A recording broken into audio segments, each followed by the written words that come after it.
Parfait. Alors, je vais me réduire en petites vignettes, comme ça, je vais pouvoir partager les écrans euh, avec vous.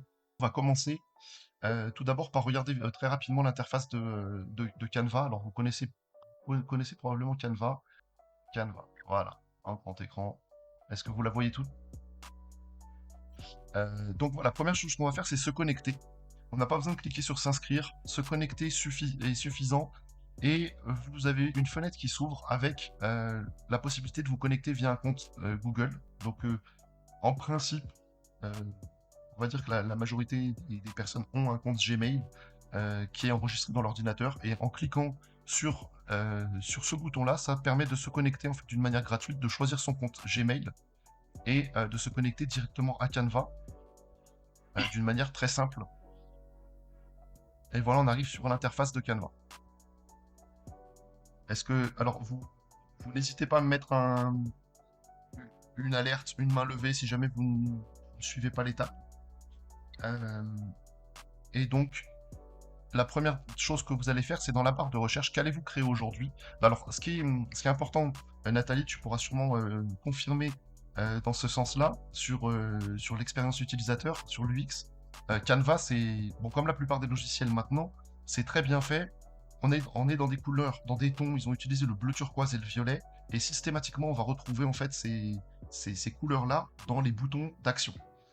Donc là, on a cette première grosse fenêtre en fait qui est très contrastée. Qu'allez-vous créer aujourd'hui avec la possibilité de différentes créations? Et on a le petit bouton qui est souvent positionné en haut à droite pour actionner, pour créer, etc. Donc on va voir pas à pas en fait ce qu'on va pouvoir faire là-dessus.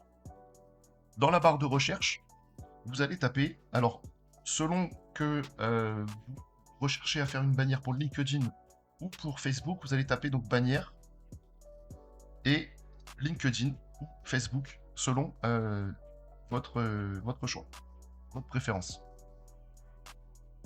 Ok, et vous voyez que là, tout de suite, ce que vous propose Canva, c'est bannière LinkedIn dans le digital, immobilier, marketing, paysage, portrait, etc., etc.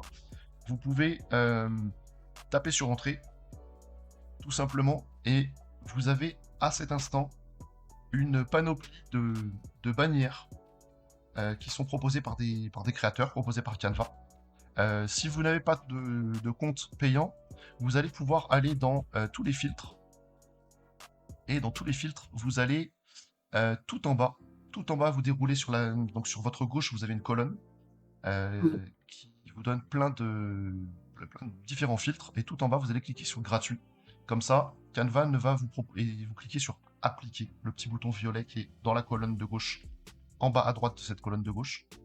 En cliquant sur appliquer, vous n'allez avoir en proposition que des bannières qui sont gratuites. Ok.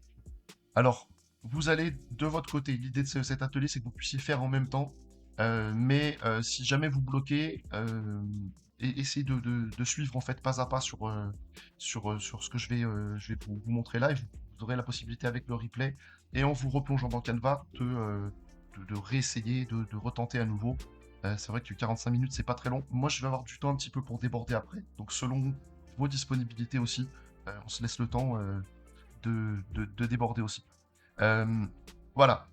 L'idée, c'est que vous puissiez choisir une bannière qui vous correspond graphiquement au niveau du design. C'est plutôt géométrique, plutôt avec voilà, des photos, des lignes ou quoi que ce soit. Vous allez choisir une bannière qui vous correspond. Je vais en choisir une pour l'exemple. Et donc, quand je clique sur la bannière, j'ai une nouvelle fenêtre qui s'ouvre. Et à nouveau ce bouton violet qui va me demander de personnaliser ce modèle. C'est là tout l'intérêt, c'est de pouvoir personnaliser le modèle à votre image, à votre branding. Alors si vous n'avez pas encore d'identité visuelle, si vous n'avez pas encore de logo, quoi que ce soit, c'est pas grave. Mais c'est important de pouvoir se poser la question aussi de qu'est-ce que je veux représenter à travers mon entreprise. Il faut savoir pourquoi cet atelier autour des bannières des réseaux sociaux. LinkedIn notamment, c'est un réseau social professionnel. C'est là-dessus qu'on fait beaucoup de rencontres, beaucoup de réseautage. Et les premières choses que les gens vont voir, c'est la photo de profil et la bannière. Donc ça, c'est important de pouvoir le mettre en avant et de ne pas laisser. Alors, je vois beaucoup, et vous avez dû voir, et peut-être vous en êtes le sujet aussi, une bannière avec le fond gris, c'est-à-dire qu'on n'a même pas intégré une photo, une bannière personnalisée. Parfois, c'est aussi une photo d'un paysage qu'on aimait bien, ou voilà, quelque chose qui, personnellement, qui nous plaît, mais qui n'a pas de rapport avec le domaine professionnel dans lequel on est et qui ne parle pas à notre audience. Donc, quand je vais sélectionner, par exemple, cette bannière, euh, alors, Sadia, c'est pas la plus contrastée que j'ai pris comme bannière. Est-ce que... C'est pas grave, c'est bien. Ouais, ouais. Ok. Donc, je vais cliquer sur personnaliser. Ok, Patrice, je me avec. Ok, Patrice, est-ce qu'au moins tu nous entends? Alors, j'ai laissé le chat ouvert sous les yeux, donc si jamais, n'hésite pas. Voilà, alors, on arrive sur la fenêtre de personnalisation de notre bannière. Vous avez vu, quand je passe ma souris, j'ai des cadres violets qui viennent en brillance, en surlignance, à chaque endroit, à chaque élément de cette bannière. Qu'est-ce que ça veut dire? Ça veut dire que je vais pouvoir modifier chacun de ces éléments. D'accord? Très rapidement, l'interface. Alors, vous avez vu, sur la gauche, j'ai toujours cette colonne en fait avec des présentations. Si jamais je veux changer de bannière, je vais pouvoir cliquer et changer. Moi, je vais repartir sur celle-ci du coup. Euh, sur tout à gauche, vraiment tout à gauche de votre fenêtre, vous avez différents boutons. Ça, c'est vraiment pour vous expliquer en fait l'interface de Canva. Un bouton concernant le design, concernant les éléments. Alors, quand vous cliquez dessus, vous pouvez cliquer dessus, hein. En même temps, vous avez, alors à chaque fois quand il y a la petite couronne, c'est la version payante, et quand il n'y a pas la petite couronne, ça veut dire que c'est accessible et gratuit. Donc, vous allez pouvoir ici dans les éléments chercher des illustrations, des photos, des vidéos, etc., etc., que vous allez pouvoir intégrer dans votre bannière. En dessous, vous avez l'outil texte. Donc là, on est toujours sur la colonne extrême gauche de Canva. Donc vous avez cet outil texte avec différents effets préenregistrés. Avec un effet néon, avec un effet voilà, un peu plus fun, etc. Là, vous avez du choix aussi. Ce qu'il faut prendre en compte quand même au niveau pro et au niveau communication sur vos bannières de réseau, comme on dit en anglais, less is more, moins c'est plus. Donc c'est pas la peine de partir sur des typos qui sont fantaisistes, qui sont trop bariolés ou quoi que ce soit, parce que ça ne sera, vous risquez de perdre et en crédibilité et de perdre aussi à l'accroche visuelle de vos potentiels, de votre audience, de vos potentiels prospects, clients, etc. En dessous de texte, vous avez donc alors, je vais passer sur celui-ci puisqu'on a que sur le pro. Donc c'était l'onglet marque. Il y a l'onglet importer qui va vous permettre en fait d'importer des photos à vous, par exemple. Donc ça c'est assez intéressant. Vous allez pouvoir vraiment personnaliser en mettant. Alors votre photo, votre portrait, c'est pas forcément nécessaire puisqu'il faut toujours penser qu'il y a la photo de profil qui est présente. Euh, et mais par contre, s'il y a un élément en particulier que vous voudriez intégrer en fait dans votre bannière, bah, c'est possible de l'importer de ce côté. Il y a l'outil dessin qui vous permet de dessiner directement, ce qui ne va pas forcément nous être utile ici. Et puis après, je passe sur l'onglet projet et l'onglet appli. Donc en revenant sur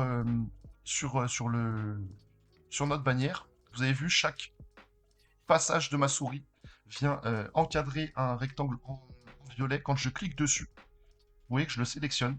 Il y a des petites poignées qui s'affichent dessus.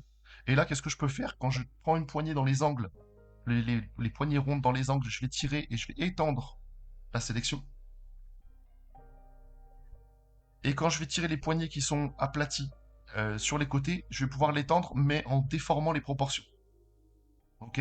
Dans la largeur ou dans la longueur. OK? Donc ça vous permet vraiment à partir d'un template, d'un modèle de base que tout le monde pourrait utiliser juste en changeant son nom et son prénom, bah, de vraiment personnaliser.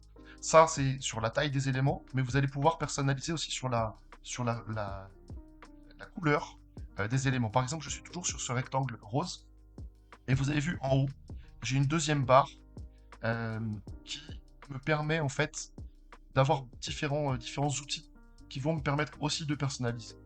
L'outil forme, j'ai un petit cercle avec la couleur rose. Alors si je clique sur le vert, vous voyez que c'est le vert qui va apparaître ici, le vert plus foncé. La couleur vient changer à chaque fois que je vais la réutiliser. Donc qu'est-ce que je vais pouvoir faire si je clique sur ce cercle de couleurs? Je vais pouvoir ici choisir la couleur qui me correspond le plus. Alors, il y a du dégradé, il y a des couleurs classiques. On peut apporter les couleurs de notre marque aussi. Euh, donc ça, si vous avez déjà un logo ou quoi que ce soit, vous allez pouvoir en fait l'intégrer, pardon, intégrer votre palette de couleurs.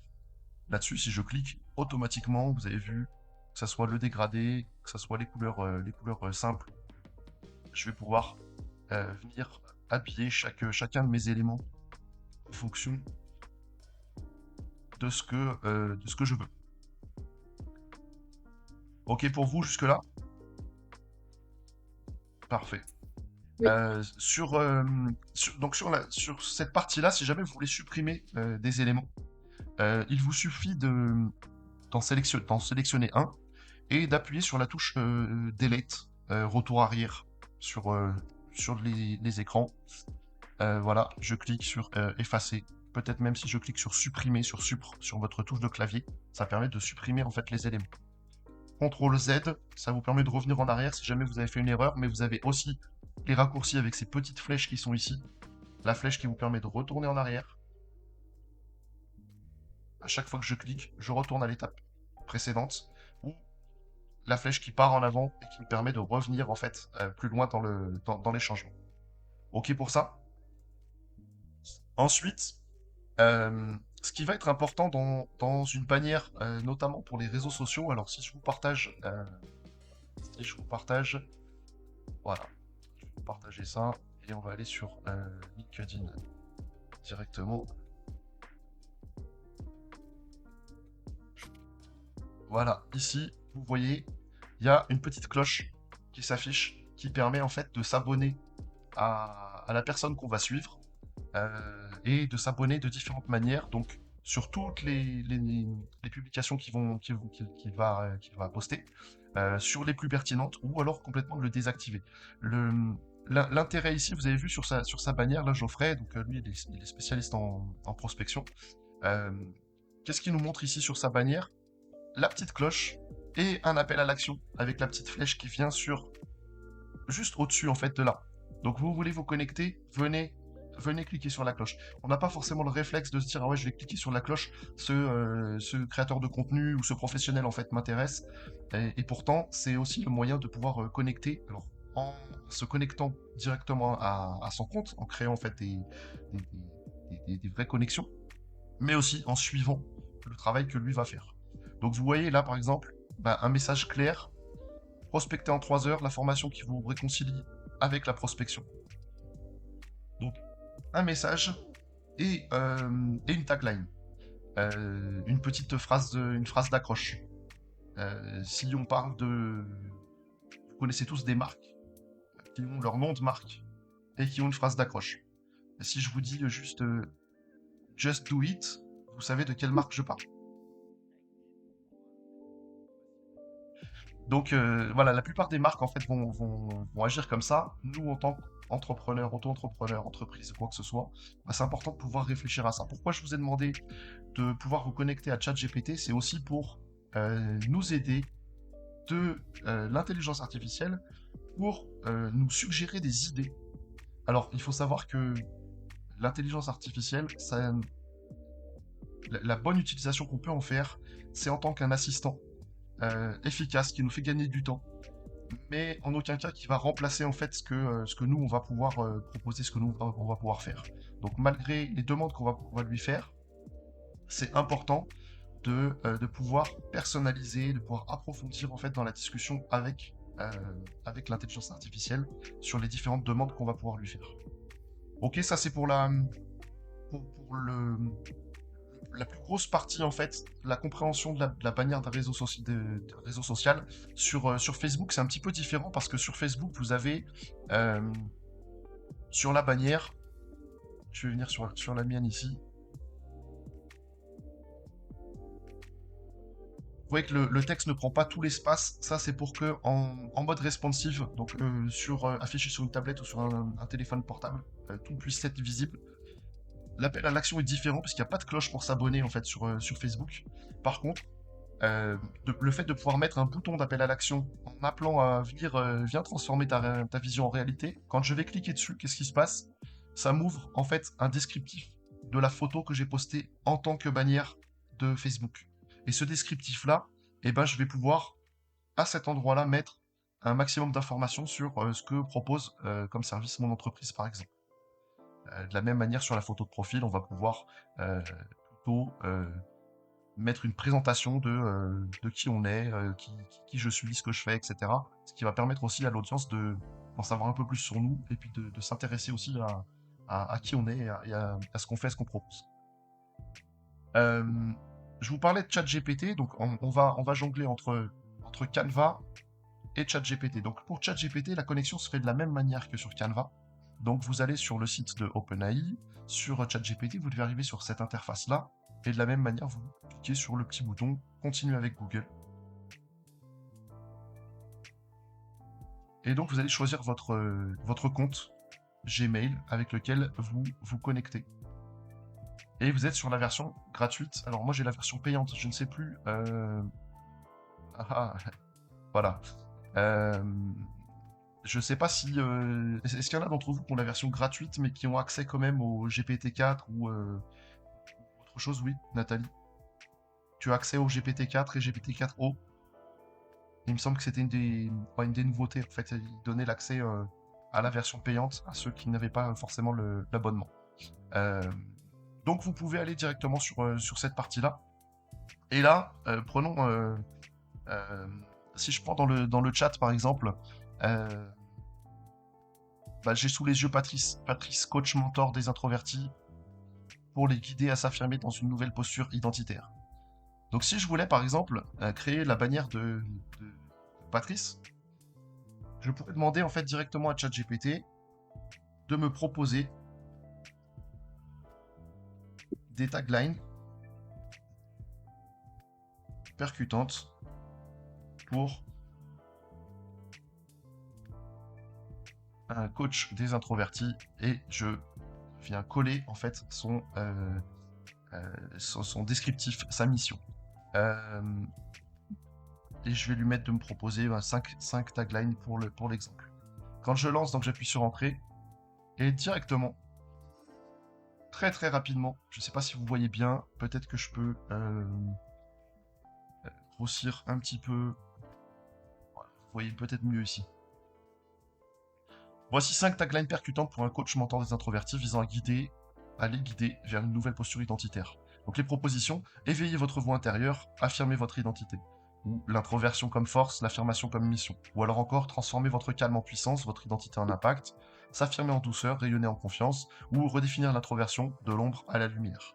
Donc vous voyez, ça ce sont des sources d'inspiration qui vont vous permettre d'approfondir et d'essayer de trouver en fait ce qui va correspondre à votre mission, à votre métier et surtout ce qui va parler en fait à votre audience. Si on prend si on prend la première comme exemple, je vais pouvoir donc le sélectionner, vous très simplement cliquer glisser et je vais faire CTRL-C. Et quand je vais revenir sur mon onglet, je ne sais pas si vous le voyez là, oui, quand je reviens sur mon onglet Canva, eh bien je vais pouvoir intégrer donc ma tagline à cet endroit-là. Donc comment est-ce que j'ai fait? Je reproduis, je clique sur le texte, j'ai un premier rectangle, un premier cadre qui se met en place, je double-clique dedans, et là il est surligné en totalité. Là je vais faire CTRL-V puisque j'avais fait un CTRL-C. CTRL-C c'est un raccourci pour copier et CTRL-V pour coller. Donc vu que j'ai sur ChatGPT, j'ai fait CTRL-C pour ce texte-là, Alors, j'ai l'autre possibilité, c'est de faire clic droit, copier.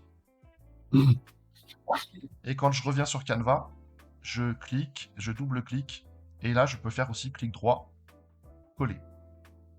Et donc, ma tagline va être collée et intégrée directement ici. Je vais pouvoir la mettre en page. Voilà, centré, pas centré. Je vais pouvoir choisir ici, vous voyez, dans les parties en haut. Alors, la police. Donc ça, je suis dans la barre tout en haut euh, de l'outil Canva. Je vais pouvoir choisir en fait une police parmi tout ce qui est proposé. Je vais pouvoir augmenter la taille avec le petit plus, le petit moins. Là, on est sur du 24, mais je vais pouvoir, en cliquant sur le plus ou sur le moins, donc régler en fait la taille de la police. Je vais pouvoir jouer sur la couleur de la police avec le A et une petite barre soulignée en dessous qui permet de choisir en fait une couleur correspondante. Alors pour ça, il faut bien sûr sélectionner. Et voilà. Je vais toujours sur ce texte, je vais pouvoir la mettre en gras avec le B pour bold, en italique, en souligné, etc. Le petit alignement, donc je vais pouvoir centrer sur la gauche, enfin aligner sur la gauche, sur la droite ou bien centré. Mettre des petites listes à puces, etc. Des différents effets. Et cet outil-là, position, il est assez intéressant parce qu'il va vous permettre de remonter le calque. Si parfois vous voyez disparaître un calque, il est juste sous un autre. Donc le fait de le faire passer par-dessus. Alors ici je ne peux pas. Vous voyez par exemple si je le mettais là, vous voyez qu'il passe derrière. Il est passé derrière les éléments. Donc là, ça vient de s'allumer ici. Je vais cliquer avant. Et donc il va passer en avant de la première brique. Et puis il est de la même couleur que la deuxième, donc c'est pour ça qu'il ne se voit, se voit pas. Voilà.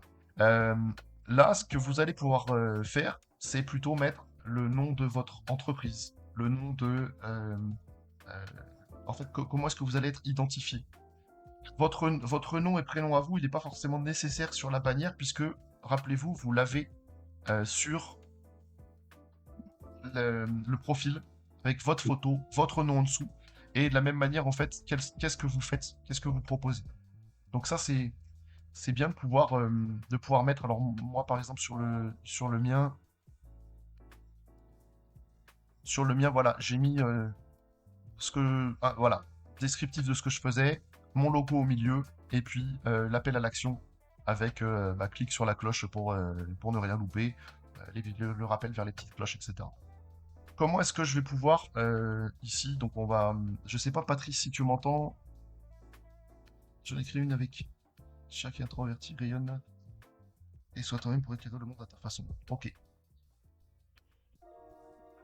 Donc on pourrait effectivement. Oui, Thomas, tu Oui, m'entends? Oui, Patrice. Ouais.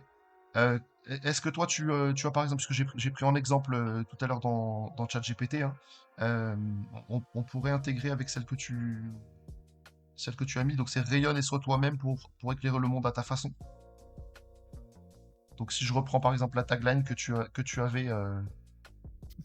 avais trouvé, est-ce que toi tu as un nom particulier, le super-héros éveilleur de conscience ou, ou je ne sais quel. Ah, le son a disparu, tu m'entends plus. Bon, en tout cas, pour essayer d'aller au mieux, je vois que le temps passe vite aussi.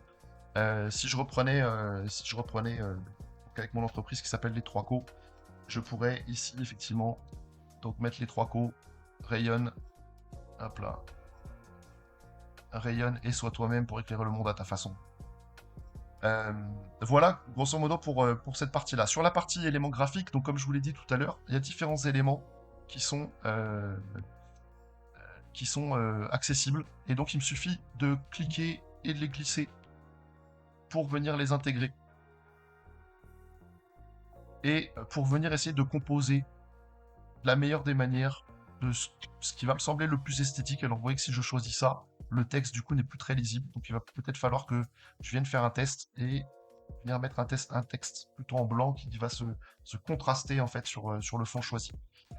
Si je veux intégrer, alors imaginons, alors ça c'est une petite astuce aussi, quand vous cliquez et que vous appuyez sur majuscule en même temps, vous allez pouvoir sélectionner plusieurs éléments.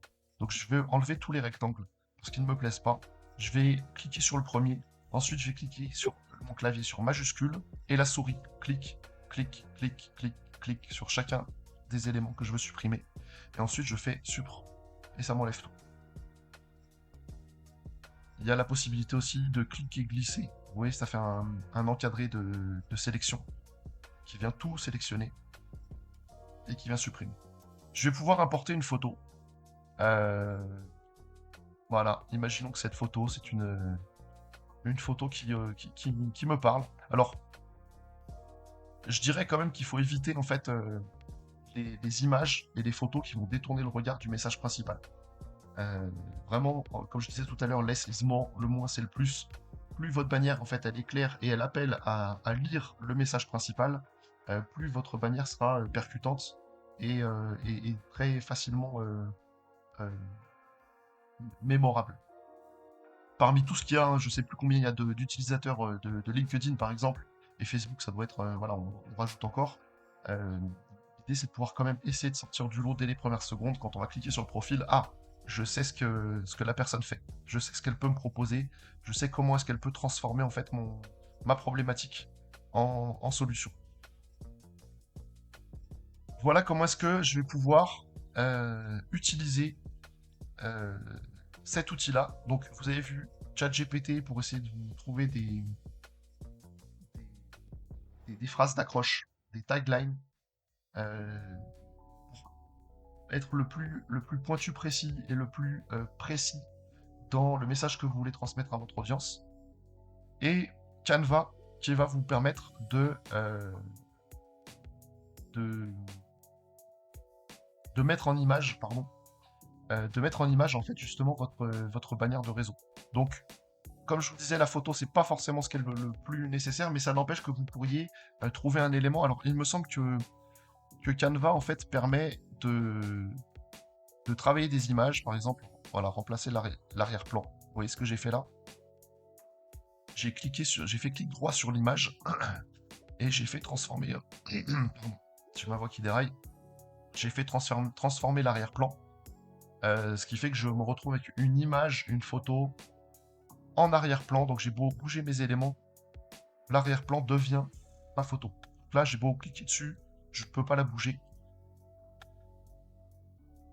Je vais pouvoir détacher, alors clic droit, et je vais aller sur ce petit carré barré, détacher l'image de l'arrière-plan, et elle redevient une image que je vais pouvoir bouger. Okay. Donc ça, c'est valable si vous avez une image qui correspond à votre branding. Alors pourquoi je vous demandais en fait dans la petite présentation la couleur? C'est parce que à cet endroit-là, vous allez pouvoir intégrer la couleur qui vous représente le plus, parce que ça va, d'une certaine manière, ça va parler aussi à votre audience. Et si vous vivez et vous êtes authentique aussi dans votre votre conception, dans la représentation de votre identité visuelle, c'est plus facile aussi de pouvoir en parler. Donc, vous voyez qu'une bannière comme ça, j'ai enlevé la photo, j'ai enlevé pas mal de choses. Et je pourrais très bien avoir une bannière très simple. Peut-être revenir travailler sur les typographies pour essayer de trouver quelque chose qui soit, voilà, qui corresponde vraiment en fait à mon message, mon image. Vous verrez que ça déjà c'est beaucoup plus parlant et beaucoup plus pro déjà pour commencer qu'une bannière où on va ajouter des photos. Encore une fois, la photo de nous, on l'a à quel moment dans la photo de profil. Donc rajouter des photos de nous sur la bannière, c'est pas forcément judicieux. La bannière, elle est vraiment là véritablement pour transmettre un message et pour essayer d'accrocher votre audience. Comment est-ce qu'on fait une fois que j'ai terminé ma bannière et que je lui ai rajouté quelques petits éléments pour la mettre en image? Je vais tout simplement aller sur le bouton en haut à droite, partager. Et quand je clique dessus, je vais pouvoir, vous voyez en bas, alors on a la possibilité maintenant de la partager directement sur le profil LinkedIn, ou quoi que ce soit. Le mieux, ce que je vous recommande, c'est de cliquer sur télécharger. de maintenir la taille, puisqu'on a choisi tout à l'heure bannière LinkedIn. Donc Canva nous a proposé un format qui est adapté à LinkedIn. Si vous aviez tapé bannière Facebook, ça vous aurait apporté donc un template, un modèle au format de la bannière Facebook. Et là, vous allez pouvoir cliquer tout simplement sur télécharger. Et en quelques instants, alors là, vous ne le voyez pas sur mon écran, mais j'ai une fenêtre qui s'ouvre avec mon bureau enregistré sous. Et où est-ce que je mets dans mon dossier mon, ma bannière. Donc là, moi, je vais cliquer, j'ai un dossier image. Et quand je vais réouvrir, je ne sais pas du tout si vous allez le voir ou pas. J'ai l'impression que il faudrait que je change de partage en fait de. Il faudrait que je change de partage de fenêtre. Voilà. Hop là. Et donc là, bah, je viens de récupérer en fait ma bannière en format PNG.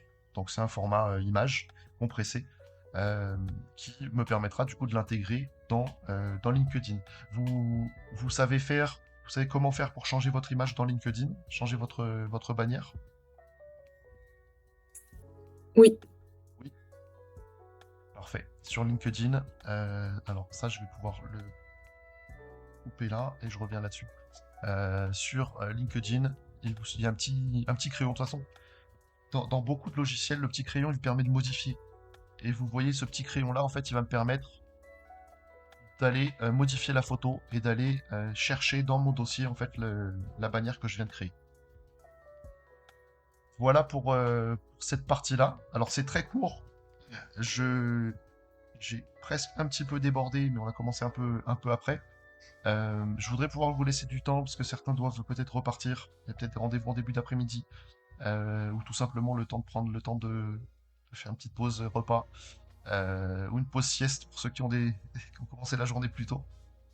Est-ce que vous avez des questions par rapport à ce qu'on vient de voir? J'ai essayé de survoler un petit peu euh, toutes les possibilités, et encore il y a beaucoup d'autres choses hein, qu'on peut faire. Venir travailler sur la